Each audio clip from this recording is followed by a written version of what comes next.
हात धुन्छौ र साबुन पानीले धुन्छु नि, कति बेला धुन्छौ र छिनछिनमै धुन्छु नि।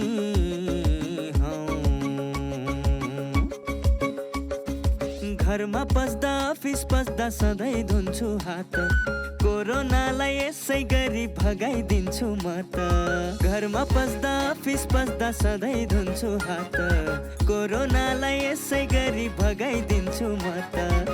भान्सा छिर्नु अगाडि, खाना खानु अगाडि, जहाँ त्यही छोएपछि हातले छोपी खोकेपछि। हात धुन्छौ र साबुन पानीले धुन्छु नि, कति बेला धुन्छौ र छिनछिनमै धुन्छु नि। कोरोनाबाट बस्ने 3 उपायहरू। व्यक्ति व्यक्ति बीच 2 मिटर टाढा बस्ने, घरबाट बाहिर निस्कँदा मास्क लगाउने र बेला बेलामा साबुन पानीले मिच्ची मिच्ची 20 सेकेन्डसम्म हात धुने। कोरोनाबाट आफू पनि बचौँ र अरूलाई पनि बचाउँ। नमस्कार, स्वस्थ जीवन कार्यक्रममा तपाईँलाई स्वागत छ। नेपाल सरकार स्वास्थ्य तथा जनसङ्ख्या मन्त्रालय, राष्ट्रिय स्वास्थ्य शिक्षा सूचना तथा सञ्चार केन्द्र र नेपाल टेलिभिजन बीचको सहकार्यमा निर्माण गरिएको यो कार्यक्रम एनटिभी प्लसका साथै एनटिभी इटहरी र एनटिभी कोहलपुरबाट पनि हेर्न सक्नुहुनेछ। नेपालको संविधानले स्वास्थ्य सम्बन्धी हकलाई नागरिकको मौलिक हकका रूपमा प्रत्याभूत गरेको छ। समृद्ध नेपाल, सुखी नेपालीको राष्ट्रिय आकाङ्क्षा पूरा गर्न आवधिक योजनाहरूमा पनि गुणस्तरीय स्वास्थ्य सेवामा जनताको पहुँच वृद्धि गर्ने लक्ष्य राखिएको छ भने आधारभूत स्वास्थ्य सेवामा राज्यको लगानी पनि वृद्धि भइरहेको छ। स्वास्थ्य सेवामा आम नागरिकको पहुँच वृद्धि गर्न भएका प्रयासहरूका साथै हरेक व्यक्तिले आफ्नो स्वस्थ जीवनका लागि अवलम्बन गर्नुपर्ने उपायहरूबारे हामीले यो कार्यक्रममा चर्चा गर्नेछौँ।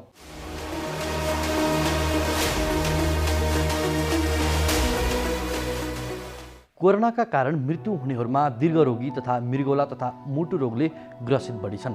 दीर्घ तथा अन्य खालका बिरामी र रोग प्रतिरोधात्मक क्षमता कम भएकालाई बढी असर गर्ने विज्ञहरूले बताउँदै आएका छन्। कोरोना भाइरस अर्थात् कोभिड-19 को बढी जोखिम कस्ता व्यक्तिलाई हुन्छ र उनीहरूले कसरी सजगता अपनाउन सक्छन् भन्ने बारे विज्ञहरूको सुझावसहितको रिपोर्ट आज हामीले प्रस्तुत गर्नेछौँ। कोरोना सङ्क्रमणको उपचारका लागि हालसम्म कुनै औषधि उपलब्ध नभएको अवस्थामा आम मानिसले ख्याल गर्नुपर्ने कुराहरूको बारेमा पनि आज हामी विशेष सामग्री प्रस्तुत गर्नेछौँ।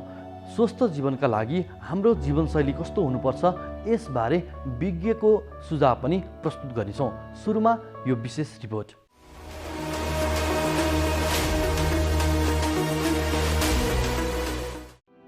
कोरोना भाइरस अर्थात् कोभिड-19 को संक्रमण जो कोहीलाई पनि हुन सक्छ, तर सबैभन्दा बढी संक्रमणको जोखिम भने अस्वस्थ अर्थात् पहिला नै कुनै रोगको शिकार भएका व्यक्ति हुने गरेको विभिन्न अध्ययनले देखाएको छ। जो व्यक्ति उच्च रक्तचाप र मधुमेहको बिरामी छन् उनीहरूलाई कोरोना भाइरसको संक्रमणबाट ज्यान जाने खतरा बढी हुने गरेको छ। पहिले नै कुनै रोगले च्यापेको छ भने ती व्यक्तिमा कोरोना भाइरसको संक्रमण अरू व्यक्तिको तुलनामा बढी जोखिम हुने विशेषज्ञहरू बताउँछन्। त्यस्ता बिरामीहरू कोरोनाको संक्रमित भएमा उनीहरूको अवस्था अन्य साधारणको भन्दा धेरै गम्भीर हुने गरेको छ। जो दीर्घरोगी छन्, जसलाई मुटुको रोग छ, जसलाई मृगुलाको रोग छ, जसलाई डायबिटिज छ, यिनीहरूले चाहिँ सुरुदेखि नै धेरै चनाखो हुनुपर्छ। खाली होम आइसोलेसनमा, किनभने उहाँहरूलाई रिस्क बढी छ। त्यसैले उहाँहरूले सुरुदेखि नै चिकित्सकको होम आइसोलेसनमा पनि छन् भने उहाँले आफ्नो चिकित्सकको सम्पर्कमै बस्नुपर्ने हुन्छ, हैन? आफ्नो चिकित्सकको सम्पर्कमै बस्नुपर्ने हुन्छ। र उहाँहरूमा पनि त्यो निमोनिया भएको छ छैन त्यो टाइममा पत्ता लगाउनु पर्ने हुन्छ। त्यो पनि पत्ता लगायो भने धेरै हदसम्म त्यो कन्ट्रोलमा आउँछ कि। तर यसमा चाहिँ रगत बाक्लो हुने समस्या पनि भएको, यसको मैले भने नि मार्कर डिडाइमरहरू बढ्ने भएकोले, मुटुको समस्या बढी आउने भएकोले, स्ट्रोकहरू बढी हुने भएकोले त्यस्ता दीर्घरोगीहरूलाई धेरै नै, मलाई 1% छ भने उहाँहरूलाई 10%, 10 टाइम्स त्यो रिस्क हुनसक्छ। मास्क लगाउँछौँ, नजिक आउन हुँदैन र चाहिँ हात धुनुपर्ने हुन्छ। यही हो सबभन्दा ठुलो उपचार। कोभिडको सबभन्दा ठुलो उपचार जनताको हातमा। सबभन्दा ठुलो उपचार जनताको हातमा। त्यसपछि सङ्क्रमण भइहाल्यो भने आफूलाई चाहिँ हेलचेक्राइ नगरिकन आइसोलेसनमा गइदिनुपर्छ र आइसोलेसनमा गइदिएपछि 70 देखि 80% मान्छे त्यसै ठिक हुन्छन्। कोरोना भाइरसको संक्रमणको कारण ज्येष्ठ नागरिक र पहिला नै श्वास प्रश्वासको बिरामी, कमजोर प्रतिरक्षा प्रणाली, मधुमेह, मुटु रोगी लगायतका रोगीहरूको ज्यान गएको र संक्रमणको शिकार बन्न पुगेको देखिएको छ। यस्ता बिरामी कोरोनाबाट बच्न विशेष सतर्कता अपनाउनु पर्ने विज्ञहरूको सुझाव छ। मधुमेहको बिरामीलाई पनि उहाँको फ्यामिलीलाई पनि भनौँ दुइटै हैन, जहाँ घरमा बसेका छ भन्ने सबभन्दा पहिला त हामीले बुझिसक्यौँ कि झन्डै अब जति मोर्टालिटी मरेको अरू पेसेन्ट एक्सपायर भएको हेर्दाखेरि यो 60-70% चाहिँ यही डायबिटिक रोग भएको, प्रेसरको, दमको रोगी होइन, त्यसपछि आएर अरू मुटु रोगीदेखि लिएर विभिन्न रोगमा बढी देखेर एज भएकोले र मधुमेह पनि त्यही रोग ग्रुपमै उमेरमै पर्छ बढी भनेपछि सबभन्दा पहिलो त उहाँलाई सङ्क्रमित हुनबाट बचाउनु पर्यो। त्यो उहाँको आफ्नो पनि कर्तव्य हो, फ्यामिलीको पनि कर्तव्य भयो। भनेपछि उहाँले जुन सबैले युनिभर्सल हामीले जुन मानेको छौँ अहिले मास्क लगाउनै पर्यो, जति सक्यो बाहिर जाने नजाने, एकदम अर्जेन्सी भयो बाहेक घरमा जहिले पनि तपाईँले सेनिटाइजर युज गर्नु पर्यो या 20 सेकेन्डसम्म बिचबिच हात धुनै पर्यो। त्यो जहिले पनि चाहिने कुरामै भयो। अनावश्यक कुराले बाहिर नजाने मात्र होइन, अनावश्यक कुरामा बाहिर आफ्नो कोही मान्छेलाई पनि बोलाउनु भएन। घरभित्र आफ्नो परिवार बस्नलाई ठिक छ। अब आफैमा मास्क लगाएर बस्नुपर्छ कि पर्दैन भन्ने कुरामा यदि आफ्नो परिवारमा चाहिँ त्यो रिस्क छैन भने त पर्छ भन्दिनँ, सँगै बस्न मिल्यो।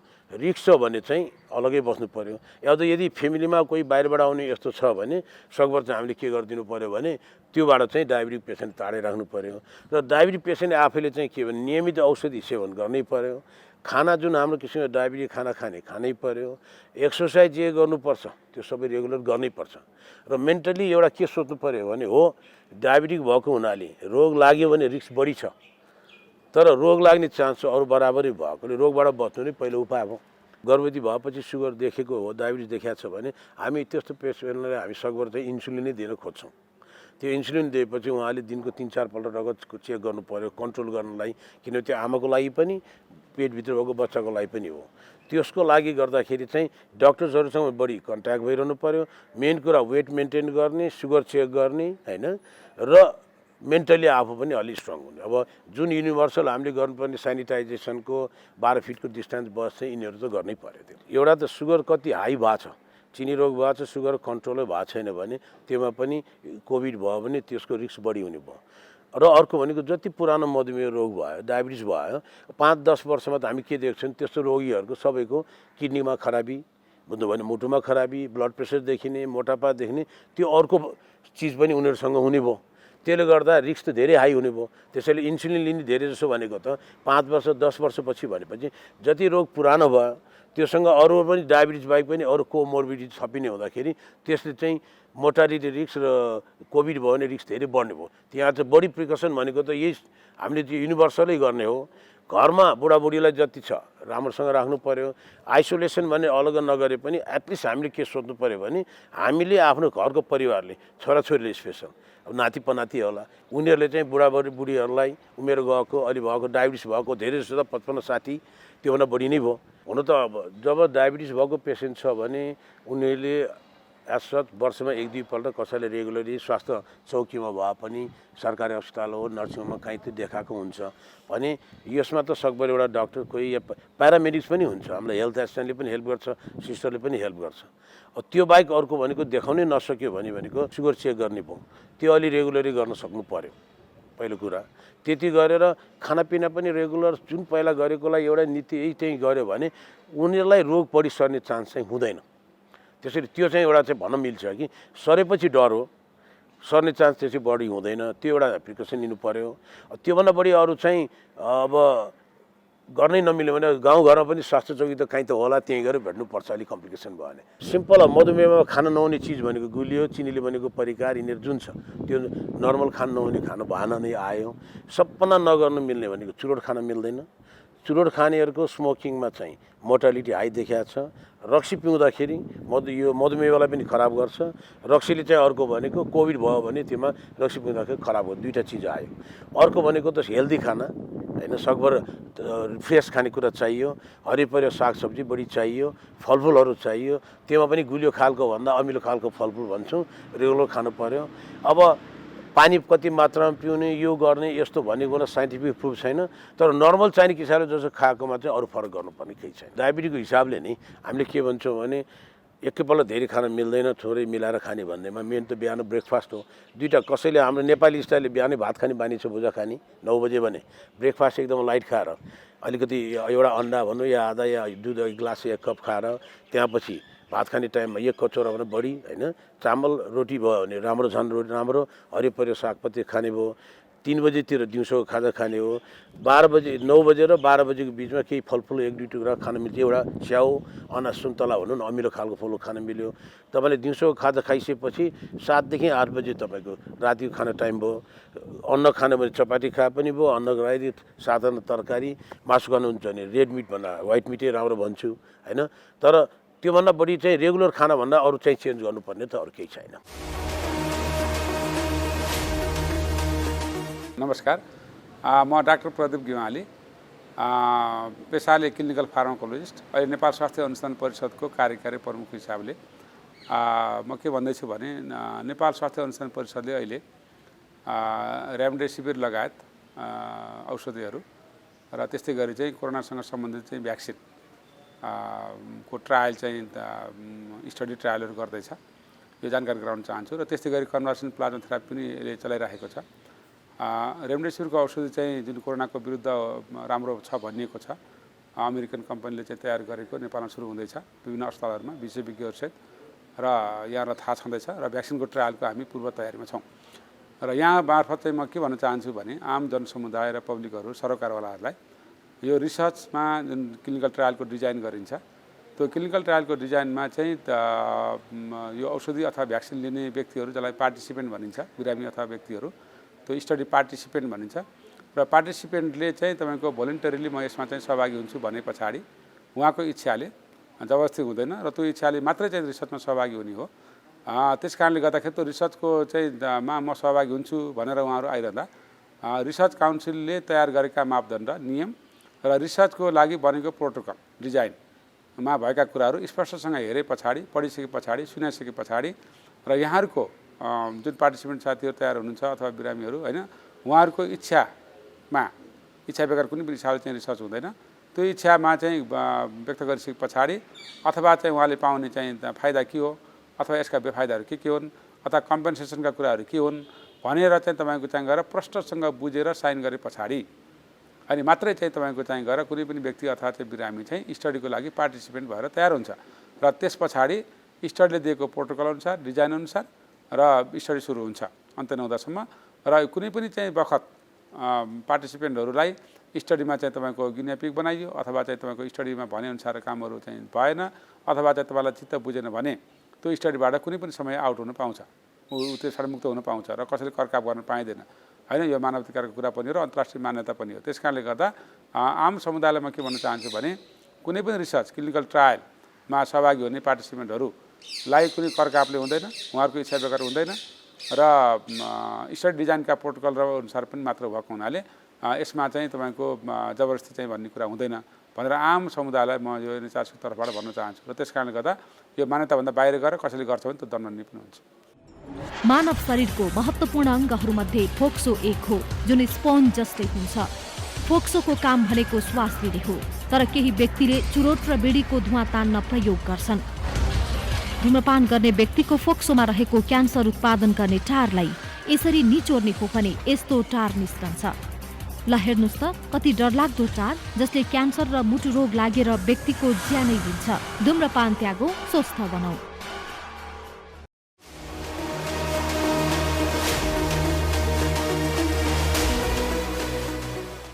कोरोना भाइरस संक्रमण तीव्र रूपमा फैलिएको अहिलेको अवस्थामा मौसमी रुगाखोकीको संक्रमण भयो, ज्वरो आउने, जिउ दुख्ने भयो भने पनि धेरै मानिसलाई कोरोना संक्रमण नै भयो भन्ने शङ्का लाग्न सक्छ। कोरोना भाइरसको सङ्क्रमणका कारण खास गरी मुटु मृगौला तथा क्यान्सरका बिरामीहरू प्रत्यक्ष मारमा परेका छन्। कोरोना सङ्क्रमणको उपचारका लागि हालसम्म कुनै पनि औषधि उपलब्ध नभएको अवस्था भएकाले आम मानिसले ख्याल गर्नुपर्ने कुराहरू बारेमा वरिष्ठ फिजिसियनसँग हामीले संवाद गरेका छौँ।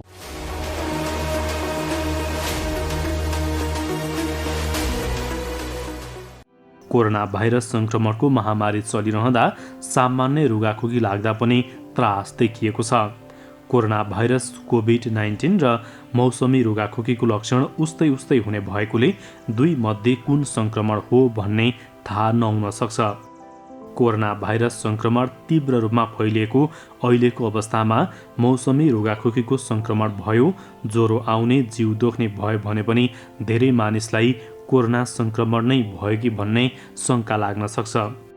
विश्व नै कोरोना भाइरसको सङ्क्रमणको चपेटामा परेको अहिलेको अवस्थामा खास गरी मुटु मृगौला तथा क्यान्सरका बिरामीहरू प्रत्यक्ष मारमा परेका छन्।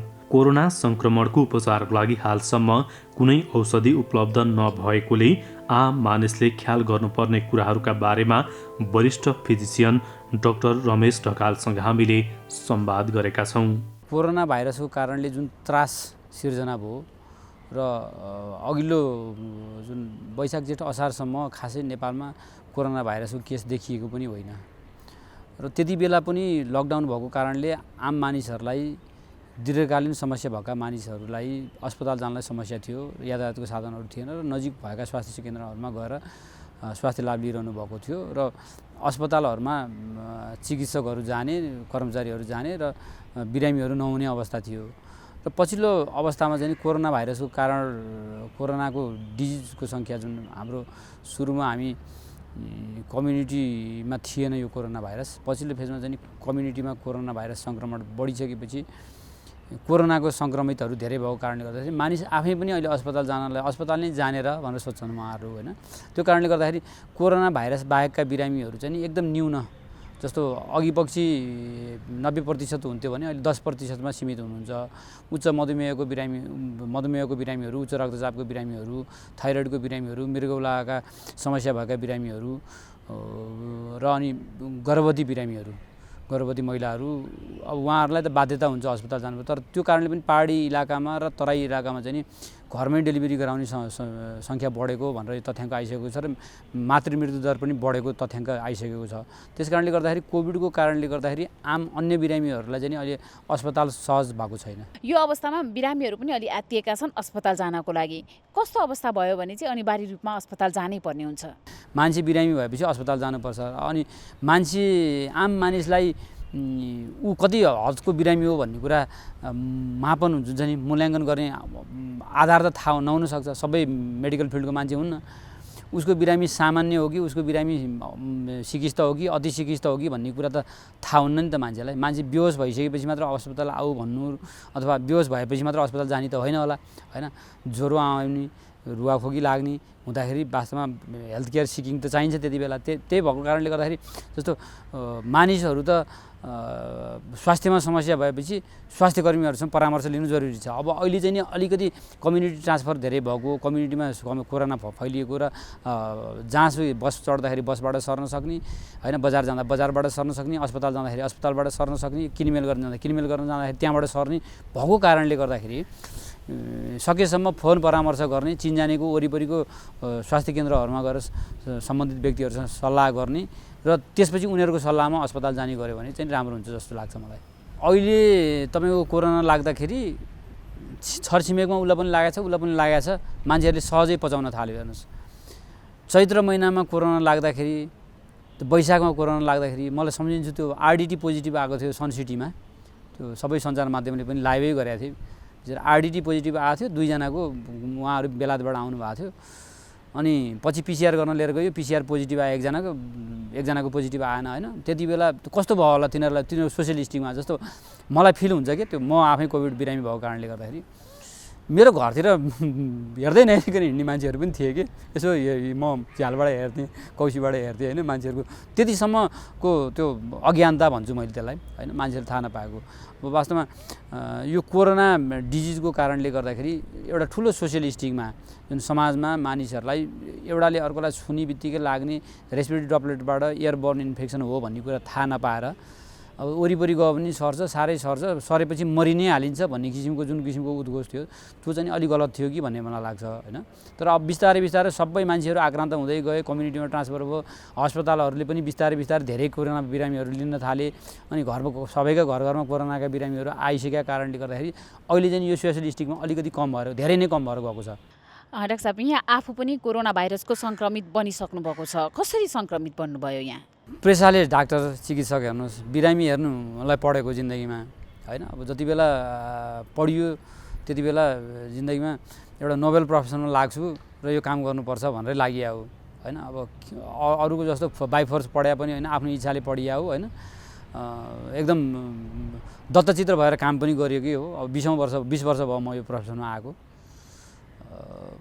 यो बिचमा कति बिरामी हेरियो होइन बियर फुडमा बिरामी हेरियो क्या हातले टाँका त्यो ग्लोभ्स पनि नलाइकन स्टिच गरिन्थ्यो कतिपय कुनै समयमा मास्कको त कुरै पर जाओस् होइन अपरेसन थिएटरमा मास्क लगाइन्थ्यो अपरेसन गर्दाखेरि एउटा स्पेसल सुट हुन्थ्यो त्यो लगाइन्थ्यो होइन तर पछिल्लो फेजमा यो कोरोना भाइरस आइसकेपछि हामी चिकित्सकहरू बिरामी देखेपछि डराउनु पर्ने होइन बिरामीलाई हेर्न नपरे हुन्थ्यो भन्ने जस्तो फिल होइन त्यस्तो ममा पनि आएको हो त्यो नआएको होइन तैपनि के हो भने हाम्रो प्रोफेसन त यो नै हो हामीले त बिरामी बचाउनलाई नै पढेको हो हामीले त जानेको कुरा गर्ने नै हो भन्ने लागिसकेपछि यो बिचमा अब इन्फेक्टेड भइसकेपछि एउटा समय कटाउनु पर्ने थियो त्यो कटाइयो र फेरि अहिले तपाईँले बोलाउनुभन्दा अगाडि पनि म बिरामी जाँचेरै आएको हुँ होइन।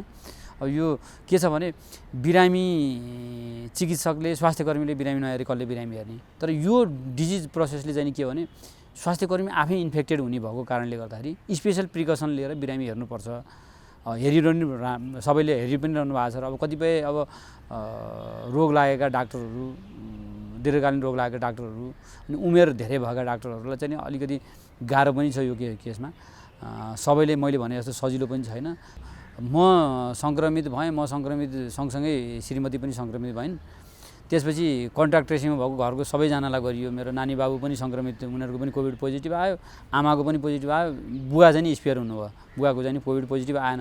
अब हामी सबै घरभरि पोजिटिभ भएपछि अनि ननको अब एकजना नेगेटिभ आउनुभयो अब उहाँलाई त घरबाटै पठाउनु पऱ्यो अनि उहाँलाई चाहिँ नि हामीले अन्तै बस्ने व्यवस्था मिलाएर हामी चाहिँ नि कोभिड जति घरमै बस्यौँ सबै होल फ्यामिली इन्फेक्टेड भइसकेपछि हामी चाहिँ नि होम आइसोलेसनमै बस्यौँ होइन। अब अनि बुवा बाहिर जानुभयो अनि बुवालाई 2 हप्ताको हामीले टाइम फ्रेम दियौँ अब 2 हप्ता तपाईँ घर नआउनुहोस् अब तपाईँलाई केही प्रब्लम पऱ्यो भने अब हामीलाई प्रब्लम पऱ्यो भने पनि तपाईँले गरिदिनु पऱ्यो भन्ने खालको भयो। हामी होम आइसोलेसनमा बस्दाखेरि आमाको छुट्टै कोठा थियो अनि हामी होम आइसोलेसनमा भयौँ अनि बच्चाबच्ची पनि पोजिटिभ हामी पनि पोजिटिभ अनि सिटी भ्यालु चाहिँ नि मेरो मोडरेट खालको थियो मिसेसको माइल्ड खालको थियो अनि बच्चाबच्चीको चाहिँ नि मेरो छोरीको चाहिँ अलि सिभियरै थियो कि 17, 18, 19 थियो कि तर उसलाई एक स्पाइक फिभर पनि आएको थियो टन्सिलाइटिस देखिएको थियो अलिकति घाँटी पनि दुखेको थियो उसलाई एजिथ्रोमाइसिन सुरु गऱ्यौँ एउटा एन्टिबायोटिक त्यो सुरु गऱ्यौँ उसलाई एक स्पाइक त्यो आएपछि ज्वरो चाहिँ आउन बन्द भयो ऊ एकदम केटाकेटी फिट एन्ड फाइन नै थियो अनि आमाको पनि 19, 20, 21 थियो आमा छुट्टै हुनुहुन्थ्यो हामी एउटै रुममा बस्थ्यौँ केटाकेटी एउटा पलङमा सुत्थ्यौँ हामी यतापट्टि बस्थ्यौँ होइन।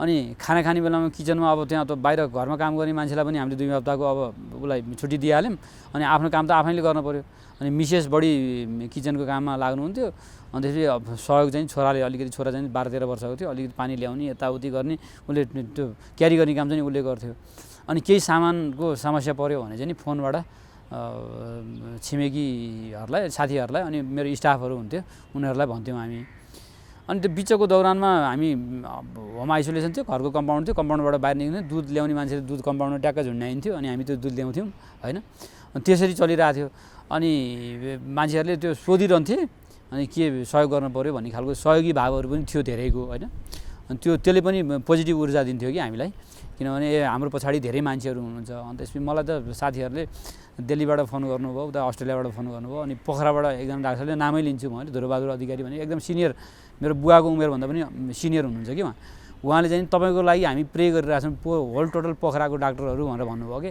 त्यति भनेपछि यति आनन्द भयो नि मलाई त्यो मलाई त अब त्यो खोकी बोल्दाखेरि स्यास्या आउने खोकी तारन्तार लागिरहने र ज्वरो आउने भएको थियो अनि म त्यही त बिचको ड्युरेसनमा मलाई 3 दिन होम आइसोलेसन बस्दाखेरि केही पनि भएन चौथो दिनपछि फेरि ज्वरो र खोकी कन्टिन्यू भयो खोकी चाहिँ अलिअलि सुरुदेखि नै थियो अनि ज्वरो आएपछि 2 दिन हेरेँ मैले एजिथ्रोमाइसिन सुरु गरेँ जुन अरू बिरामीहरूलाई दिइन्थ्यो त्यो प्रोटोकल अनुसार नै सुरु गरेँ सुरु गरिसकेपछि अरूहरूले पनि औषधि आमाले पनि औषधि खाइरहनु भएको थियो मिसेसले पनि खाइरहनु भएको थियो छोरीले पनि खाइरहेको थियो छोरालाई चाहिँ केही पनि औषधि थिएन उसलाई भिटामिन सी र जिङ्क मात्रै दिइरहेको थियौँ अनि मलाई 3 दिनपछि ज्वरो डेभलप हुन थालिसकेपछि 2 दिन मैले हेरेँ 2 दिन हेरेपछि 5-6 दिन बितिसकेको थियो बितिसकेपछि अनि 6औं दिनको दिन चाहिँ म हस्पिटल गएँ 102 लाई फोन गरेँ 102 ले 1.5 घन्टा 2 घन्टा लाग्छ तपाईँ के धेरै झमेला हुँदो रहेछ अनि त्यसपछि मैले अनि आँट गरेर म आफ्नै गाडीमा जान्छु भनेर आफ्नै ड्राइभ गरेर हस्पिटल गएँ हस्पिटल गएपछि अनि बिचको मेरो 5 दिन हस्पिटल बसाइ छ बिचमा अनि अरू घरमा छन् बुवा एकातिर हुनुहुन्छ हामी तीनतिर छौँ एउटा हस्पिटल गएपछि म हस्पिटल गइसकेपछि उपचार गरिसकेपछि अब मेरो घरको श्रीमती छोराछोरी त अब सानो थियो उनीहरूलाई थाहा भएन आमाको हालत के भयो होला होइन बिचमा अनि म शुक्रबार एडमिसन भएको थिएँ शुक्रबार र शनिबार त मैले कसैसँग बोल्नै सकिनँ आइतबार कुरा गर्दाखेरि आमाले त्यो फोन मेसेन्जरमा रोएको देख्दाखेरि आमालाई पनि अर्को बेडमा ल्याएर यहीँ राखौँ कि जस्तो लागेको थियो कि मलाई तर उहाँले आउन मान्नु भएन होइन तर बिचको अनि त्यसपछि म शुक्रबार भएपछि मङ्गलबार दिउँसो म डिस्चार्ज भएर घर गएँ घर गइसकेपछि मैले घर जाने बित्तिकै स्ट्याटस पनि लेखेँ ट्विटरमा पनि लेखेँ फेसबुकमा पनि लेखेँ अनि साथीभाइहरूले अझै बढी ऊर्जा पनि थप्नुभयो र हामी त्यति बेला मेरो 9 दिन 10 दिन चान्चुन भएको थियो अझै 4-5 दिन बाँकी नै थियो 14 दिन पुग्नलाई अनि फिभर सबैलाई कन्ट्रोल भइसकेको थियो मिसेस अलि काम गर्न सक्ने भइसकेको थियो छोराछोरीहरू सब फिट एन्ड फाइन भइसकेको थियो अनि त्यही आइसोलेसनको पिरियड गुजार्दै थियौँ हामी तर पढ्न नसक्ने अनि त्यसपछि त्यो बिचमा पनि कतिपय बिरामीहरू आइसोलेसनमा भएका बिरामीहरू मुलपानीको त्यो नगर अस्पतालको नजिकै छ मेरो घर नगर अस्पतालको मेयरले पनि उहाँलाई सोद्धा हुन्छ भनेर भन्नुभएको छ अनि त्यहाँबाट फोन काउन्सिलिङ पनि गर्थेँ मैले अनि फोन काउन्सिलिङ गर्न गाह्रो भयो भनेर एउटा फर्मेट बनाएको छु मैले औषधि के खाने के भयो भने अस्पताल जाने भनेर एउटा फर्मेट अनि त्यो फर्मेट मेसेन्जरबाट सेन्ड गरिदिन्थेँ मैले अनि धेरै मान्छेहरूलाई अनि अब श्रीमतीले चाहिँ जिउ दुख्यो यो दुख्यो भन्नुहुन्थ्यो आमाले चाहिँ त्यो स्वाद आजका दिनसम्म थाहा पाइनँ भनेर 15-16 दिनसम्म पनि भन्नुहुन्थ्यो होइन अनि जिउ गलेको कुराहरू चाहिँ सुनिन्थ्यो मलाई चाहिँ फिभर र कफ भइसकेपछि त्यो अरू गाह्रो चाहिँ भएको थिएन त्यो जिउ दुख्ने स्वाद नआउने भन्ने कुरा सुरुदेखि नै तर इरिटेट हुन्थ्यो त्यो ज्वानोको गन्ध चाहिँ मलाई आजका दिनसम्म इरिटेसन लाग्छ कि त्यो पहिला राम्रै लाग्थ्यो तर पछि इरिटेट चाहिँ भएको थियो त्यो ज्वानो खानुपर्छ ज्वानो पानी खानुपर्छ भनेर घरमा ल्याइदिनु हुन्थ्यो त्यो ज्वानो देखेपछि एलर्जी हुन्थ्यो कि मलाई एकदम इरिटेट हुन्थ्यो कि म धेरै खायो अनि त्यसपछि एउटा गलत काम गरेछु भन्नुपर्छ मलाई आयुर्वेदिक औषधिको बारेमा थाहा थिएन त्यति बेला अनि हुन्छ नि अब वेल विसर्सहरूले अब गुर्जो ल्याइदिनु भयो गुर्जोको मात्रा कति के कसरी खाने थाहा थिएन अनि यो बिचको दौरानमा एउटा फिल चाहिँ के भयो भने अधिकांश पढे लेखेको मानिसहरूले चाहिँ फोनबाट सरसल्लाह दिने के पर्छ भन्ने तर इलिटरेट मानिसहरूको जुन जमात पनि छ नि त हाम्रोमा त्यो इलिटरेट मानिसहरूले चाहिँ घर वरिपरि हेर्दैमा कोरोना सर्छ अनि यिनीहरूको घरमा जानै हुँदैन अब यिनीहरूले सबैलाई सार्छन् भन्ने खालको सोसियल स्टिकमा चाहिँ त्यहाँ वरिपरि पनि फिल भएको रहेछ हाम्रो छिमेकमा पनि फिल भएको रहेछ मान्छे अब यसको घर आयो यसले सबैलाई सार्छ यो डाक्टर हो झन् बढी सार्छ भन्ने कुरा पनि भएको रहेछ तर जुन दिन हामीले थाहा पायौँ जुन दिन भएपछि हामी कुनै पनि त्यस्तो क्लोज कन्ट्याक्टमा जाँदै गएनौँ होइन अब त जाडो मौसम पनि लाग्दैछ जाडो मौसममा चाहिँ अझ कोरोना सङ्क्रमण अझ बढी हुन्छ भन्ने पनि सुनिन्छ वास्तवमा के यो जाडो मौसममा कोरोना सङ्क्रमण बढ्ने नै हो त होइन हो एकदम ओभियसली किन के छ भने यो भाइरसको कुरा के छ भने भाइरस जहिले पनि यो मौसमसँग यो टेम्परेचरसँग रिलेटेड कुरा हो कि गर्मी महिनामा रुगाखोकीका बिरामीहरू एकदम कम हुन्छन् जाडो महिनामा एकदम बढी हुन्छन् त्यसको कारण के हो भन्दाखेरि यो भाइरस चिसो मौसममा चाँडो प्रोपागेट हुन्छ चाँडो एक्टिभ हुन्छ यसको एक्टिभिटी बढ्छ यो चिसो मौसममा सामान्य राइनो भाइरस जुन रुगा लाग्छ एडिनो भाइरस जुन रुगा खुइलाएर पानी तपतप चुहिन्छ नि यी भाइरसहरू पनि जाडो महिनामा एक्टिभेट हुने नै हुन् अनि सँगसँगै यसले गर्दाखेरि के हुन्छ नि लामो समयसम्म भाइरल इन्फेक्सन डेभलप भइरह्यो भने सेकेन्डरी ब्याक्टेरियल इन्फेक्सन भन्छौँ कि ब्याक्टेरियाले पनि आक्रमण गर्छ त्यो अनि रोग प्रतिरोधी क्षमता भएको मान्छेले फङ्गल इन्फेक्सन पनि बढ्न सक्छ होइन त्यसले गर्दाखेरि समस्या हुने हो र यो किनभने डिसेम्बरमा चिनको वुहानमा सुरु भयो यो होइन त्यसपछि युरोपियन कन्ट्रीमा त्यति बेला जाडै थियो त्यति बेलै आउटब्रेक भयो मार्चसम्म आउटब्रेक भइसकेको थियो त्यहाँ होइन धेरै समस्या भइसकेको थियो। अमेरिका गयो, त्यसपछि नर्थ अमेरिका, साउथ अमेरिका हुँदै बिस्तारै हामी कहाँ आउँदाखेरि गर्मी महिना सुरु भइसकेको थियो। गर्मीमा पनि हामी कहाँ यत्रो आयो भनेपछि हामीले अब यो एकलट हेर्नै पर्ने हुन्छ। यो जाडो महिनामा हाम्रो यो जाडो महिनामा सङ्क्रमणको दर उच्च रह्यो भने वास्तवमा अहिले त काठमाडौँ उपत्यका त भए छ स्थिति। अब अहिले जस्तो दसैँ तिहारको कारणले घर जानुभएको छ, छठको कारणले घर जानुभएको छ, उहाँहरू त्यो छठ सिद्धाएर काठमाडौँ आउँदाखेरि त्यहाँ पनि सङ्क्रमण पार्ने र यहाँ पनि सङ्क्रमण थपिने समस्या धेरै देखिन्छ। त्यो भएको कारणले मलाई के लाग्छ भने यो विन्टर हाम्रो लागि एकदम चुनौतीपूर्ण छ र यो विन्टरमा हामीले सरकारले अस्पताल, कोभिड डेडिकेटेड अस्पतालहरू आजसम्म थोरै मात्रामा मात्र बनाएको छ होइन। धेरै बनाउनु पर्ने, मेडिकल कलेजहरूलाई टोटल्ली कोभिड डेडिकेटेड बनाउनु पर्ने र यो छुट्याउनु पर्ने, छुट्याएको खण्डमा चाहिँ नि क्रस कन्ट्यामिनेसन भन्छौँ होइन, सर्दैन। किन कोभिड पनि एकै ठाउँमा राख्ने, नन कोभिड पनि एकै ठाउँमा राख्दाखेरि हस्पिटलहरूलाई राख भनिरहेछ। हामीले पनि अब प्लानिङ गरिरहेछौँ होइन। अब अहिले चाहिँ पोजिटिभ आएपछि अन्त रिफर गर्छौँ, तर नेगेटिभ र पोजिटिभ छुट्टै बिल्डिङमा राख भनेर भन्छ। राख्दाखेरि पनि ह्युमन रिसोर्सेस यताउति कन्ट्यामिनेसन हुने चान्सेस हुन्छ। त्यो भएको भएर जाडो महिना चाहिँ हाम्रो लागि एकदम चुनौतीपूर्ण छ। सिङ्गो राष्ट्रको लागि, सिङ्गो संसारको लागि नै भनौँ न, यो साउथ एसिया अब उसको लागि पनि समस्या छ। कोभिड सङ्क्रमणबाट बस्नको लागि हामीले विशेष चाहिँ के कुरामा ध्यान दिनुपर्ने हुन्छ अझ यो जाडो? अब नम्बर एक कुरा भनेको त हाम्रो मास्क जुन हामीले लगाइरहेछौँ होइन। अब यो मास्क लगाउनु पऱ्यो सबैले। बाटोबाट आउँदाखेरि सिंहदरबार वरिपरि आएपछि चाहिँ देखेँ मैले मास्क लगाएको मानिसहरू होइन। त्यो गौशालामा पनि देखेन होइन, चाबेलमा पनि देखेन, बियरमा छन् 20%ले मास्क लगाएको छैन कि देखिने यसो हेर्दाखेरि होइन। अनि मानिसहरू धेरै नै मानिसहरू अझै पनि यो कोरोना केही पनि होइन यो भनेर यो कन्स्पिरेसी थ्योरीको हिसाब किताबले हिँडिरहेछन्। वास्तवमा यो 80% चाहिँ सेल्फ लिमिटिङ, भाइरसको कुनै पनि औषधि नभएको भएर त्यसको एउटा ड्यु कोर्स अफ टाइम भन्छौँ कि त्यो हुन्छ। त्यो 3 देखि 14 दिन 15 दिनको समयमा केही पनि भएन भने केही पनि हुन्न। तर त्यो समयमा 20%लाई जहिले पनि इन्फेक्टेड हुने चान्सेस हुन्छ, जोखिम हुने चान्सेस हुन्छ होइन। त्यसमा पनि 2%को मोर्टालिटीको सम्भावना धेरै देखिन्छ होइन। भनेको कारणले गर्दाखेरि अब मास्क एक नम्बर हामीले वेयर गर्नै पऱ्यो, लाउनै पऱ्यो। मास्क सस्तो पनि छ अहिले, नेपालमै बन्छ। अनि सबैले मास्क लगाइदिनु पऱ्यो। सबैले मास्क लगाइदियो भने कन्ट्यामिनेसन एकदम कम हुन्छ। किन रेस्पिरेटरी एरोजोलबाट सर्ने हो र वरिपरि रेस्पिरेटरी ड्रपलेटबाट मात्र सर्ने हो होइन। अनि हामी जहाँ कहीँ बाहिर गइसकेपछि साबुन पानीले घर आइसकेपछि हात धुने र हात सफा राख्ने, अनि समातेका ठाउँहरूलाई सफा गर्ने। जस्तो ढोकाको ह्यान्डल होइन, ढोकाको ह्यान्डल, टोइलेटको ह्यान्डलहरू, टोइलेटको टुटी, धाराको टुटीहरू, सबभन्दा बढी फोहोर हुने ठाउँ। अनि मोबाइल सेलफोनमा तपाईँको 28 दिनसम्म यो भाइरस जीवितै भएको रिसर्च आर्टिकल अस्ति मात्र प्रुभ भएको छ। भनेपछि सबभन्दा बढी हामीले बोक्ने भनेको सेलफोन हो। सेलफोनलाई हामीले डिसइन्फेक्टेन्ट गर्नु पऱ्यो होइन, स्पिरिटले पुस्नु पऱ्यो। अनि त्यसपछि आएर काम नपरिकन बाहिर समुदायमा जानु भएन, अनावश्यक चिया पसलमा गर्नु भएन, मान्छे नलाइकन केही नै होइन के हुन्छ र भनेको मान्छेहरू मरेको, मेरै बिरामी मरेको छ। मैले पिसिआर सजेस्ट गर्दै पनि पिसिआर नगरिकन होइन, केही होइन म मर्छु भन्ने मान्छेहरू मरेको छ होइन। भनेपछि हेल्थ जग्रै गर्नु भएन, मास्क लगाउनु पऱ्यो, साबुन पानीले हात धुनु पऱ्यो, अनावश्यक काममा बाहिर निस्किनु भएन। केटाकेटीहरूको स्कुल अहिलेको जुन बन्द छ, यो स्कुलहरू खोल्नु हुँदैन। कतिपय पहाडी ठाउँमा स्कुल खोलिरहेछन् रे होइन, यो खोल्नु हुँदैन अहिले। 1 वर्षले के पनि फरक पर्दैन। अनलाइन क्लास भएको छ, अनलाइन क्लास नभए अर्को साल अलिकति बढी मेहनत गराउनुपर्छ, के पनि प्रब्लम हुँदैन। स्कुल, सिनेमा हलहरू, थिएटरहरू यस्तो केही पनि खोल्नु हुँदैन। मान्छे जमघट हुने ठाउँहरू खोल्नै हुँदैन। त्यो गरेको खण्डमा हामी प्रिभेन्सनतिर लाग्न सक्छौँ, एउटा कुरा। दोस्रो कुरा, जो कोभिड पोजिटिभ छ, कोभिड डेडिकेटेड अस्पताल, होम जुन आइसोलेसनको कुराहरू छन्, अक्सिजन चाहिने अक्सिजनको कुराहरू छन्, त्यो लेभल अफ म्यानेजमेन्टको लेभल 1, 2, 3 छ होइन। तिनलाई त्यो अनुसारले म्यानेजमेन्ट गर्न सकियो भने हामीले कोरोनासँग परास्त गर्न सक्छौँ। अब भाइरसको एउटा नेचर हुन्छ हेर्नुहोस् है, सबभन्दा बुझ्नुपर्ने कुरा के छ भने भाइरस भनेको जुन कोरोना भाइरस मसँग इन्फेक्टेड भयो र मबाट अर्कोमा सर्दाखेरि त्यो भाइरस म्युटेसन हुनसक्छ होइन। त्यसको जेनेटिकली त्यो एउटा भाइरसबाट अर्को भाइरसमा सर्न सक्छ। जो हाम्रो नेपालमा आएको जुन भाइरस छ त्यति शक्तिशाली भाइरस चाहिँ होइन, जुन युरोपमा देखियो, जुन चीनमा देखियो। तैपनि हामी यहाँ इन्फेक्टेड भइरहेछौँ, हाम्रो मोर्टालिटी भइरहेछ भनेपछि हामीले ध्यान दिनुपर्छ।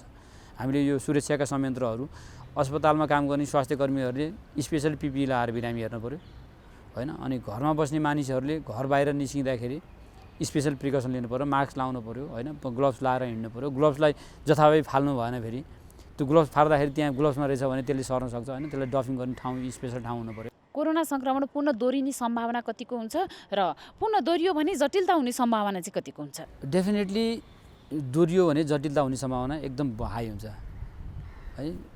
कोरोना भाइरसले सङ्क्रमण गर्यो, सङ्क्रमण गरिसकेपछि शरीरले एउटा आइजिजी भन्ने एन्टिबडी उत्पादन गर्छ, इम्युनोग्लोबुलिन जी भन्छौँ हामीले, त्यो प्रोटिन हो। त्यसले चाहिँ के गर्छ भने नयाँ कोरोना भाइरसहरू आयो भने त्यसको विरुद्ध लड्ने काम गर्छ हैन, एन्टिबडी। अब तपाईँको 3 महिनासम्मको रेन्ज पिरियडमा चाहिँ त्यो आइजिजीको लेभल हाम्रो शरीरमा जो इन्फेक्टेड भएर निको भएको छ, जस्तो म हैन, मेरो शरीरमा 3 महिनासम्म, 1 महिना त बितिनै सक्यो, 2 महिना बाँकी छ हैन, 2 महिनासम्म चाहिँ एउटा स्ट्याटिक लेभलमा हुन्छ, त्यो लेभलसम्म आक्रमण गर्न सक्दैन। तर त्यसपछि आइजिजीको लेभल बिस्तारै डिक्लाइन हुन्छ, घट्दै घट्दै जान्छ, भनेपछि फेरि जहिले पनि चान्स भयो यो हैन। अब फेरि कोरोना भाइरस, यही कोभिड-19 नोभल कोरोना भाइरस रहेछ, सार्स कोभिड-19 छ नि, यो भाइरस अरू भाइरसको चान्सेस त जहिले पनि रह्यो फेरि हैन। यसबाट म्युटेसन भएको अरू भाइरस हुन्छ, जस्तो इतिहासमा सुन्नुभएको छ तपाईँले, स्पेनिस फ्लू भयो हैन, स्वाइन फ्लूको भयो हैन, इन्फ्लुएन्जा भयो, करोडौँ मान्छेको ज्यान, स्पेनिस फ्लूमा करोडौँ मान्छे मरे, इन्फ्लुएन्जामा लाखौँ मान्छे मरे हैन। भनेपछि यो अहिले पनि लाखौँ त पुगिसक्यो, 12 लाख क्रस गरिसकेको छ मानिस मर्नु संसारमा हैन। भनेपछि यो यसको जोखिम, भाइरसको जोखिम जहिले पनि छ, र यो पुनः सङ्क्रमण हुँदाखेरि निमोनिया भएर, भाइरल निमोनिया भएर एडल्ट रेस्पिरेटरी डिस्ट्रेस सिन्ड्रोम भन्छौँ हामी, एआरडिएसमा जाने चान्सेस एकदम हाई हुन्छ। त्यस्तो भयो भने एकदम हाई फ्लो अक्सिजन चाहिने, अनि श्वास प्रश्वासमा कठिनाइ भयो, अक्सिजनको लेभल मेन्टेन गर्ने बाइप्याप मेसिन भन्छौँ, त्यो ढुङ्ग्रो जस्तो हुन्छ, त्यसले चाहिँ हाई जेटमा अक्सिजन छिराउँछ भित्र हैन, त्यसले पनि मेन्टेन गरेन भने हामीले भेन्टिलेटर जुन कृत्रिम श्वास प्रश्वासमा राख्नु पर्यो। एउटा एसिम्प्टोमेटिक भन्छौँ हामीले, लक्षण नभएको अवस्था हैन। लक्षण नहुँदाखेरि चाहिँ के हुन्छ भने तपाईँको कुनै पनि किसिमको खोकी पनि लाग्दैन, ज्वरो पनि आउँदैन हैन, केही पनि देखिँदैन, त्यसले चाहिँ 2% मात्र सार्छ लक्षण नभएको मान्छेहरूले, किनभने भाइरसको लोड कम भएर लक्षण नदेखिने हो। लक्षण नभएको भनेको भाइरस त छ तर भाइरसको लोड कम भयो, अनि लक्षण भएको भनेको चाहिँ खोकी लाग्ने, ज्वरो आउने हैन, पसिना बग्ने, अनि जिउहरू दुख्ने, टाउको दुख्ने, आँखाको गेडीहरू दुख्ने हैन, विभिन्न किसिमको सिम्पटम्सहरू भन्नुभएको छ, सास फेर्न गाह्रो हुने हैन, बोल्न अप्ठ्यारो हुने। यो हुँदाखेरि चाहिँ के हुन्छ, जसको शरीरमा भाइरसको लोड बढी छ त्यसले बढी सार्छ। भनेपछि सिम्प्टोमेटिक अवस्थाको मानिसहरू जसको लक्षण छ तिनले बढी सार्छन्। त्यही भएर एसिम्प्टोमेटिक मानिसले मास्क लगाएर हिँड्दाखेरि सार्ने चान्सेस एकदम न्यून हुन्छ। अब सिम्प्टोमेटिक मानिसले मास्क लाउँदाखेरि पनि 70% सर्दैन, त्यो 30% मात्र चान्सेस हुन्छ। भनेपछि मास्क लाउनु कति उपयोगी छ भन्ने कुरा यहाँ पनि मैले दोहोऱ्याएँ हैन। त्यो भएको भएर सिम्प्टम लेस र सिम्प्टम भएका मानिसहरूले सिम्प्टम्स लेसले कम सार्छ, सिम्प्टम्स भएकोले बढी सार्छ ओभियसली हैन। अनि त्यो सिम्प्टम्स जसलाई बढी छ, भाइरसको लोड बढी छ, त्यसलाई लक्षणहरू पनि धेरै देखिन्छ, आक्रान्त पार्ने पनि त्यसैलाई नै हो हैन। 20% जुन कोभिड लागेको 20% पपुलेसन चाहिँ नि जोखिम उच्च जोखिममा हुन्छ। त्यो जोखिममा भएको बिरामीहरूको चाहिँ नि सबभन्दा ठुलो समस्या भनेको यसले रेनल फेलर पनि गराउँछ हेर्नुहोस् हैन। हामीले श्वास प्रश्वासको मात्रै कुरा गऱ्यौँ, रगतभित्र सानो सानो माइक्रो भेसल्स भन्छौँ, माइक्रो भेसल्समा रगतका कणहरू जम्न थाल्छ हेर्नुहोस्। त्यसले गर्दाखेरि फोक्सोभित्र त अनेकौँ रगतका नलीहरू हुन्छन्, त्यो रगतका नलीहरूमा साना साना रक्तकोषहरू जम्मा भएर बस्दाखेरि त्यो इम्बोलिजम भन्छौँ, पल्मोनरी इम्बोलिजम हैन, इम्बोलिजम पनि डेभलप गर्छ। अनि खोक्दाखेरि रगतहरू आउने हैन, सास फेर्न अप्ठ्यारो हुने, अनि अक्सिजनको आवश्यकता हुने, र हाई ग्रेड ज्वरो आउने, उच्च ज्वरो 101, 102 ज्वरोहरू आउने, जिउ अत्याधिक मात्रामा दुख्ने, अनि क्याल्सियमको मात्राहरू घट्दै जाने, त्यो समस्याहरू आउँछन्। त्यो भएको कारणले गर्दाखेरि असिम्प्टोमेटिक पेसेन्टले पनि केयर गर्नु पर्यो, ऊ सिम्प्टम्स आउन सक्ने सम्भावना जहिले पनि हुन्छ हैन, उसले झन् बढी केयर गर्नु पर्यो। सिम्प्टम्स भएकोले पनि केयर त गर्नु परिहाल्यो। हामीले जुन नेपालीमा भन्छौँ नि ब्यालेन्स डाइट भनेर भन्छौँ हैन, हाम्रो दाल भात तरकारी भन्छौँ नि, दाल भनेको तपाईँ प्रोटिन छ हैन, भात भनेको कार्बोहाइड्रेट छ, तरकारीमा साग हुन्छ, भिटामिन हुन्छ हैन, अथवा अरू आलु हुन्छ, कार्बोहाइड्रेटै हुन्छ, अन्य गेडागुडी हुन्छ, प्रोटिन हुन्छ कि एकदम ब्यालेन्स हाम्रो खाद्य पदार्थ राम्रो छ कि एकदम। अनि त्यसमा हालिने कुराहरूमा एन्टिअक्सिडेन्ट हुन्छ, जस्तो बेसार अदुवा हाल्छौँ हामीले हैन, अनि त्यसपछि टिमुर हाल्छौँ। यी सबै कुराहरूले चाहिँ हाम्रो रोग प्रतिरोधी क्षमता पनि बढाउने हुन्छ। अब हामीले खाने वास्तवमा यो सादा खानेकुरा नै खाने हो है। अब कोभिड भइसकेपछि मानिसहरूलाई खान मन लाग्दैन, एक नम्बर कुरा हैन, डिस्टेस्ट हुन्छ, अनि त्यो स्वाद पनि थाहा पाउँदैन, गन्ध थाहा पाउँदैन मानिसहरूले हैन। त्यो भएको बेला खान मन लाग्दैन। खान मन नलाग्दा पनि एडल्टहरूले चाहिँ के गर्नुपर्छ भने खानालाई रुचि गर्नुपर्छ र झोलिलो कुरा बेसी खानुपर्छ। दालहरू पिउने, क्वाँटी बनाउने, क्वाँटीको रसहरू पिउने हैन। अनि त्यसपछि अब मांसाहारी खानेकुराहरू पनि खाना हुन्छ, ज्वरो धेरै आएको छैन भने मासुको झोलहरू खाने, मासुहरू पनि खान मिल्छ, प्रोटिन हाई प्रोटिन हुन्छ हैन। अनि कार्बोहाइड्रेट भएको डाइटमा आलुको तरकारीहरू खाने, आलु उसिनेर खाने हैन। अनि सागहरू बेसी खाने भिटामिन हुन्छ त्यसमा होइन त्यो गर्न सकिन्छ। त्यो बाहेक एक्स्ट्रा खानेकुरा भनेको जस्तो अन्डा खान सकिन्छ प्रोटिनको लागि होइन। अनि पछि जुन हामी कोभिडबाट निको भइसकेपछि जुन एकदम विकनेस फिल गर्छन् सबै धेरै मान्छेहरू जिउ दुख्ने भन्नुहुन्छ होइन त्यसमा चाहिँ के हुन्छ भने भिटामिन D3 को कमी भएको हुन्छ अनि जिङ्कको कमी भएको हुन्छ। त्यो भएको भएर हामीले के भने भिटामिन D धेरै पाइने खानेकुराहरू अनि प्रोटिनयुक्त खानेकुराहरू बढी खानुपर्छ। प्रोटिनयुक्त भनेको माछा मासुहरू हो होइन गेडागुडीहरू हो होइन त्यस्ता खानेकुराहरू बेसी खानु पर्यो। र हाम्रो जुन पूर्वीय समाज छ नि हाम्रो यो पूर्वीय समाजको खाद्य चक्र एकदम राम्रो छ हाम्रो। हेर्नुहोस् हामीले खानेकुरा रोटी खान्छौँ ढिँडो खान्छौँ होइन। अहिले त अब डायबिटिज भएकोलाई हामीले सजेस्टै गर्छौँ त्यो खानुहोस् भनेर। अनि त्यसपछि साग अनिवार्य हुन्छ हाम्रो खानामा, आलु अनिवार्य हुन्छ अनि गेडागुडी अनिवार्य, दाल अनिवार्य हुन्छ अनि दुध हुन्छ हामीसँग दही हुन्छ भनेपछि यी खानेकुराहरूको मिश्रण नै हो वास्तवमा। अनि नयाँ कुरा केही थप खानु पर्दैन। अनि कसैलाई हामीले पुग्दैन भनेर एक्स्ट्रा सप्लिमेन्ट भनेर भिटामिनको ट्याब्लेटहरू एक्स्ट्रा सप्लिमेन्ट भिटामिन D को ट्याब्लेटहरू दिने गर्छौँ। नत्र त हाम्रो खाद्य नै सफिसियन्ट छ, यही खाद्य नै खानुपर्छ भन्ने लाग्छ। नमस्ते, म डाक्टर रोशन पोखरेल, प्रमुख विशेषज्ञ स्वास्थ्य मन्त्रालय। पेसाले म मानसिक रोग विशेषज्ञ हुँ। कोरोना रोग अहिले जुन भयावह रूपमा देखा परेको छ योसँग हामी डराउनु चाहिँ पर्यो, योसँग हामी सचेत हुनु पर्यो। तर के बुझ्नु पर्यो भने जुन चाहिँ अहिले यसले गर्दाखेरि डर त्रास देखिएको छ त्यसलाई चाहिँ नलिकन अगाडि बढ्न सक्यौँ यो निको हुन्छ। 95 देखि 98% कोरोना भएका व्यक्तिहरू पुरै निको हुन्छन्। नेपालमा त 99% नै निको हुने रेट छ। त्यही भएर निको हुन्छ, लागिहाल्यो भने आत्तिनु पर्दैन। खालि हामीले 3टा चिज SMS भन्छौँ, एउटा सामाजिक दूरी, मास्क लाउने र सेनिटाइज गर्ने अथवा बारम्बार हात धुने गर्न सक्यौँ र आफ्नो व्यवहारमा केही परिवर्तन गर्न सक्यौँ भने कोरोना लाग्दैन। लागिहाल्यो पनि यसको उपचार छैन। अटोमेटिक 14 दिनसम्म तपाईँले आफ्नो व्यवहारमा परिवर्तन गर्न सक्नुभयो र गाह्रो भएको खण्डमा अस्पताल जानुभयो भने यो निको हुन्छ भन्ने सन्देश चाहिँ सबैलाई दिन चाहन्छु। ए सृजना, त किन हिजो अस्ति स्कुल नआए कि? हेर मेरो त महिनाभरि सुरु भएछ। ए त्यही भएर पो स्कुल नआए कि? मलाई त पहिला एकदमै डर लागेको थियो, पछि आमाले सम्झाउनु भएपछि बल्ल बुझेँ। अनि स्कुल त आउनु पर्थ्यो नि त। आफूलाई कस्तो लाज लागेको थियो। होइन के को लाजको कुरा गर्छन् यिनीहरू? केही होइन। सृजना पनि आइछन् त आज। अनि हिजो अस्ति कहाँ गएकी थियौ? खास कुरा उसको महिनावारी सुरु भएर समस्या भएछ मिस। महिनावारी हुनु समस्या होइन, यो त किशोरीहरूमा हुने सामान्य प्राकृतिक कुरा मात्रै हो। सामान्यतया महिनावारी 10 देखि 15 वर्षका किशोरीहरूमा सुरु हुन्छ। यो स्वाभाविक कुरा हो। महिनावारी हुँदाखेरि डराउने चिन्ता लिने गर्नु हुँदैन। महिनावारी हुँदाखेरि अरू बेला जस्तै स्कुल आउनुपर्छ, तर व्यक्तिगत सरसफाइ भने बढी नै गर्नुपर्छ। महिनावारी भएको समयमा दिनौ नुहाउने, सफा कपडा लगाउने, सफा ठाउँमा सफा बिछौनामा सुत्ने, सफा प्याड लगाउने गर्नुपर्छ। महिनावारी हुँदा घर परिवार सँगै राखेर किशोरीहरूलाई पोसिलो खानेकुरा खुवाउनुपर्छ। नमस्ते, जो व्यक्तिहरू मृगोला फेल भएर डायलाइसिस गराइराख्नु भएको छ या प्रत्यारोपण गर्नुभएको छ उहाँहरू सबैभन्दा बढी कोरोना सङ्क्रमणको जोखिममा हुनुहुन्छ। कृपया तपाईँहरू अस्पतालमा डायलाइसिसमा जाँदाखेरि अति उच्च सावधानी अपनाइदिनु होला, सामाजिक दूरी कायम गरिदिनु होला र आवश्यकभन्दा बढी व्यक्ति या अस्पताल कर्मचारीहरूसँग सम्पर्कमा नआइदिनु होला र घरमा फर्केपछि पनि आफ्नो परिवारसँग सामाजिक दूरी कायमै राखिदिनु होला। त्यसै गरी प्रत्यारोपणको व्यक्तिहरू पनि अनावश्यक रूपमा अस्पताल जाने या घरमा भिडभाड गरेर नबस्ने होला। तपाईँहरूलाई सङ्क्रमणको उच्च जोखिम छ र यसबाट बच्नुहोस् र सबैलाई बचाइदिनुहोस्।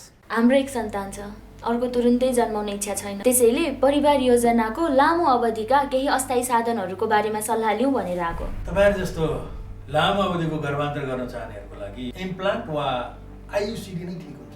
अनि यो इम्प्लान्ट IUCD कहाँ कसरी प्रयोग गरिन्छ, कति समय काम गर्छ होला? इम्प्लान्ट चाहिँ महिलाहरूको पाखुराको छाला मुनि राख्ने र यो एक पटक राखेपछि 5 वर्षसम्म गर्भ रहँदैन। अनि IUCD नि? IUCD चाहिँ महिलाहरूको पाठेघरमा राखिन्छ र यो एक पटक राखेपछि 12 वर्षसम्म गर्भ रहँदैन। बिचमै सन्तानको रहर भयो भने? यदि तपाईँहरूलाई बिचैमा सन्तानको रहर भएमा यी दुवै साधनहरूलाई झिक्न पनि सकिन्छ। अनि यी दुवै अस्थायी साधनहरू कतिको सुरक्षित छन् त? सुरक्षित र प्रभावकारी छन्। तपाईँहरूले केही डर मान्नु पर्दैन। पहिला तपाईँहरूले सल्लाह गर्नुहोस्, त्यसपछि सेवाको लागि त हामी जहिले आउनुहुन्छ तयार छौँ।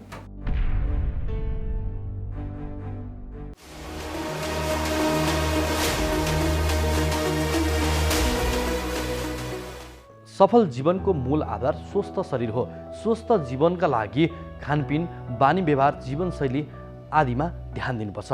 यदि यी सबै कुराको सही रूपमा पालना भयो भने हाम्रो जीवनमा सकारात्मक प्रभाव पर्छ र हामी स्वस्थकर जीवनयापन गर्न सक्छौँ। स्वस्थ जीवनका लागि हाम्रो जीवनशैली कस्तो हुनुपर्छ, यसबारे वरिष्ठ दन्तरोग विशेषज्ञको सुझाव अबको क्रममा।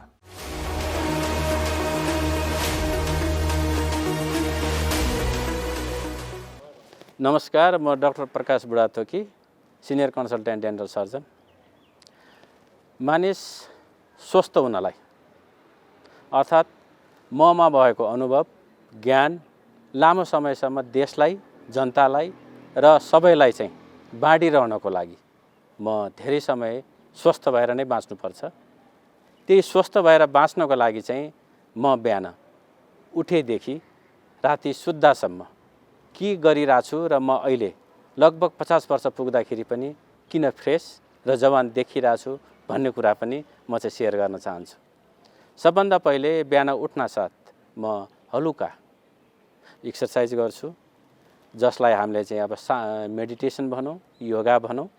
र त्यो गरिसकेपछि अलिकति मैले वार्मअप एक्सर्साइज गर्छु र त्यति गरिसकेपछि केही समय म पत्रपत्रिका र अरूमा चाहिँ बिताउने गर्छु। र बिहान म कालो चिया खाने गर्छु र कालो चिया खानुभन्दा पहिले जुन सफा पानी हुन्छ, मनतातो पानी, त्यो पानी खान्छु। त्यसपछि चाहिँ बनाले चाहिँ कालो चिया खान्छु र त्यसपछि फ्रेस भइसकेपछि म अलिकति आफू नै किचनमा छिर्ने गर्छु। किचनमा छिरेर हल्का नास्ता बनाउने र केही छैन भने चाहिँ त्यही अनुसार चाहिँ बजारबाट सामान किनेर ल्याउने र त्यो गर्छु। र त्यति गरिसकेपछि अब अफिस जानको लागि मैले चाहिँ आफ्नो झोलामा चाहिँ फलफुल चाहिँ अनिवार्य राख्ने गर्छु। कम्तीमा 2टा फलफुल हुन्छ, कि एउटा केरा, एउटा सुन्तला वा चाहिँ एउटा स्याउ, किनभने भन्ने गरिन्छ one apple a day keeps a doctor away। त्यही भएर पनि प्राय जसो मेरो चाहिँ फलफुलमा चाहिँ स्याउ छुटेको हुँदैन। र त्यति गरिसकेपछि ब्रेकफास्ट खाएर अफिसमा निस्किसकेपछि अफिसका विभिन्न कार्यक्रमहरूमा सहभागी हुन्छु। तर बिहान मैले ब्रेकफास्ट खाएदेखि 4 घण्टाको समयमा चाहिँ मैले यदि नास्ता मिल्यो भने नास्ता, नभए चाहिँ बनाले त्यही फलफुल चाहिँ खाने गर्छु। र मैले चाहिँ खाने गरेकामा चाहिँ प्राय जसो सागसब्जीहरू बढी हुन्छन्, दुध तथा दुग्धजन्य पदार्थहरू बढी हुन्छन् र म माछा मासुमा त्यति जोड गर्दैन र त्यति खाना पनि खाँदिनँ। र अर्को कुरा, मैले जति सक्यो बढी पानीलाई जोड दिन्छु र उमालेको मनतातो पानी चाहिँ बढी खाने गर्छु। र साथसाथै मैले सोच्ने कुराहरू कस्तो हुन्छ भने म आफू पनि गल्ती हुन सक्छु है, अर्थात् बाँकी अरू ठिक हुन सक्छन् भन्ने किसिमले चाहिँ सोच्ने गर्छु। किनभने म मात्रै ठिक हुँ भने ममा अझ स्ट्रेस बढी हुन्छ, बढी टेन्सन हुन्छ। त्यसकारणले गर्दा त्यसरी नै दिनभरिको कार्यशैली र ऊ चाहिँ भनेर बिताउने गर्छु। र साँझ चाहिँ फर्किसकेपछि केही समय फेरि बनाले चाहिँ भने फ्रेस हुन्छु र फ्रेस भइसकेपछि हल्का चाहिँ बनाले घरमा नास्ता गर्ने गर्छु। र नास्ता गरिसकेपछि प्रायः जसो मेरो खाना चाहिँ 9 साढे 9 तिर हुने गर्छ। र त्यति भइसकेपछि राति सुत्दाखेरि प्राय जसो सामान्य 10:30 11 तिर सुत्छु। तर कहिलेकाहीँ अफिसको काम, किन प्रेजेन्टेसन केहीले गर्दा 12-1 पनि बज्छ।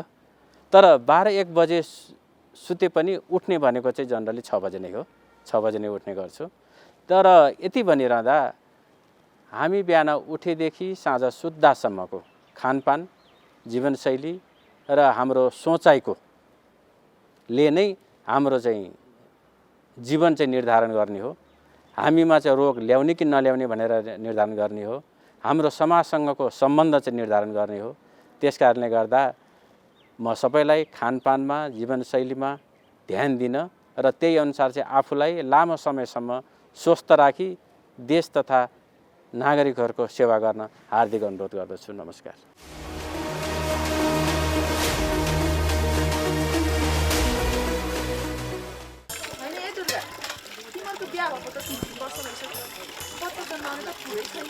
अब उहाँ भर्खर जागिर लाग्नु भएको, फेरि त्यति राम्रो कमाइ पनि छैन। अहिले नै बच्चा जन्माएर कसरी हुर्काउने? तपाईले जस्तै वर्षेनी जन्मनु राम्रो हो त? मैले तपाईँलाई पहिले भनेको थिएँ नि परिवार नियोजनको साधन अपनाउनु भनेर, तर मान्नु भएन। खै मैले त उहाँलाई भनेको नि, वास्तै गर्नुहुन्न। मैले त दिदी 5 वर्ष काम गर्ने पाखुरामा इम्प्लान्ट लगाएको छु नि। अर्को आयुसिटी भन्ने पनि हुन्छ, त्यसले एकपटक लगाएपछि 12 वर्षसम्म गर्भ रोक्छ। फेरि बिचमा सन्तानको इच्छा भए निकाल्न पनि मिल्छ। सजिलोको लागि त पिल सके खाएको भए नि भइहाल्थ्यो नि। त्यही त, अनि 3 महिने सुई पनि छ। नभए दाइले गर्न परेको गरेको भए पनि त हुन्थ्यो।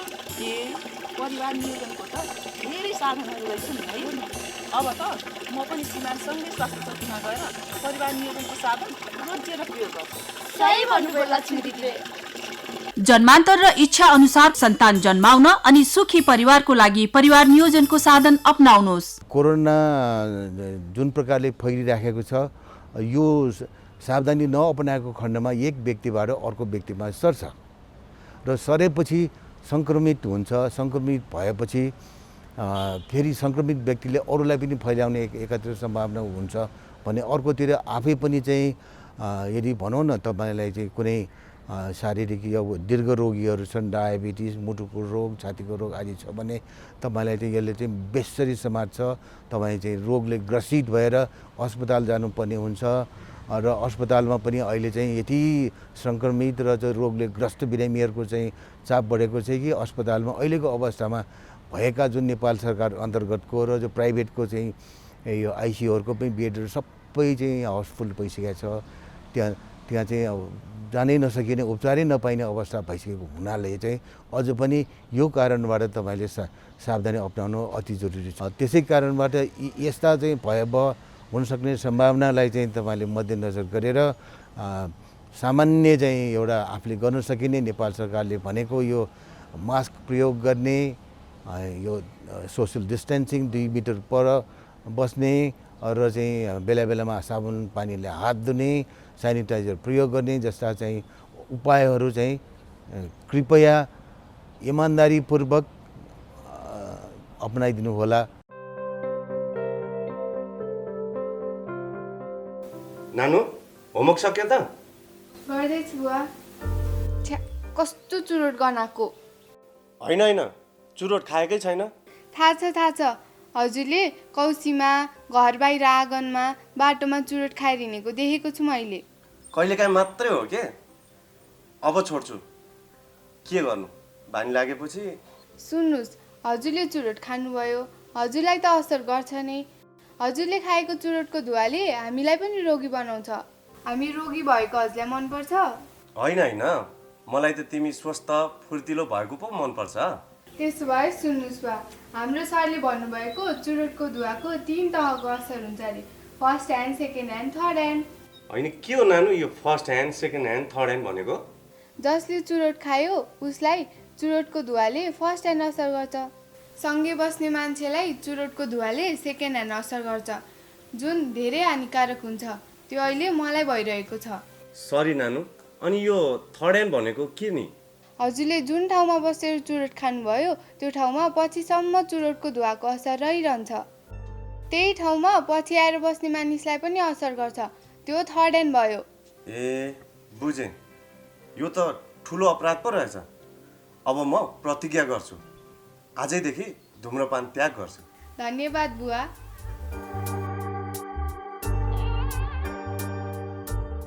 स्वास्थ्य सम्बन्धी महत्त्वपूर्ण नम्बरहरू। स्वास्थ्य सम्बन्धी कुनै पनि जानकारी र सहयोगका लागि स्वास्थ्य तथा जनसङ्ख्या मन्त्रालयका हटलाइन नम्बरहरू 1115 र 1133 वा मोबाइल नम्बर 98512 55839।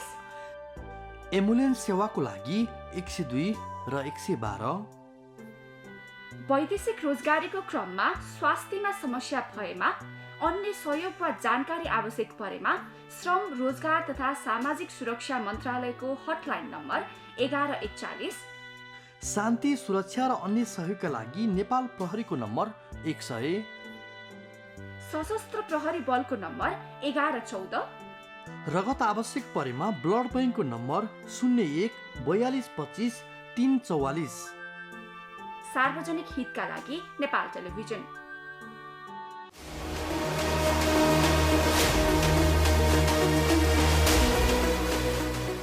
कोरोना भाइरसको सङ्क्रमणका कारण दीर्घरोगी खास गरी मुटु मृगोला तथा क्यान्सरका बिरामीहरू प्रत्यक्ष मारमा परेका छन्।